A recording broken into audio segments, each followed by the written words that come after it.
স্বাগতম স্বাস্থ্যসেবা চ্যানেলে। আজকের ভিডিওতে আমরা জানব আঁকাবাঁকা দাঁত সোজা করতে কত সময় লাগে এবং বাংলাদেশে এর খরচ কত। অনেকেই আঁকাবাঁকা দাঁতের সমস্যায় ভুগছেন। এতে শুধু সৌন্দর্যই নয়, ঠিকমতো চিবানো, দাঁত পরিষ্কার রাখা, এমনকি কথা বলাতেও সমস্যা হতে পারে। ভালো খবর হলো, এই সমস্যা পুরোপুরি ঠিক করা সম্ভব। চলুন আগে জেনে নেই কত সময় লাগে। হালকা সমস্যা হলে 6 থেকে 9 মাস। অনেকের দেখা যায় সামনের 2 দাঁতের মাঝে হালকা ফাঁকা, এটা মাত্র 2 মাসেই করা সম্ভব। সাধারণ সমস্যা হলে 1 থেকে 2 বছর। জটিল সমস্যা হলে 2 থেকে 3 বছর বা তারও বেশি। তবে গড়ে বেশিরভাগ রোগীর ক্ষেত্রে 12 থেকে 24 মাস সময় লাগে। এবার আসি সবচেয়ে গুরুত্বপূর্ণ প্রশ্ন, খরচ কত? বাংলাদেশে দাঁত সোজা করার খরচ নির্ভর করে চিকিৎসার ধরন অনুযায়ী। মেটাল ব্রেস সবচেয়ে সাশ্রয়ী, খরচ 35,000 টাকা থেকে 70,000 টাকা।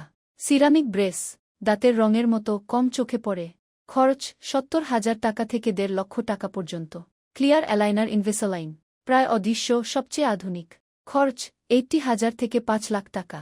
মোটামুটি বলা যায় বাংলাদেশে এই চিকিৎসার খরচ 40,000 থেকে 5 লাখ টাকার মধ্যে হয়ে থাকে।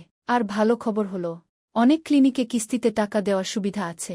শুরুতে 30%, 50% ডাউন পেমেন্ট, বাকি টাকা মাসে মাসে পরিশোধ করা যায়।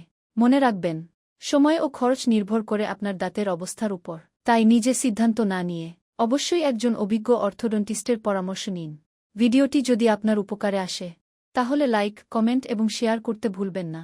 আর এমন আরও স্বাস্থ্য বিষয়ক ভিডিও পেতে সাবস্ক্রাইব করুন স্বাস্থ্যসেবা চ্যানেল। ধন্যবাদ।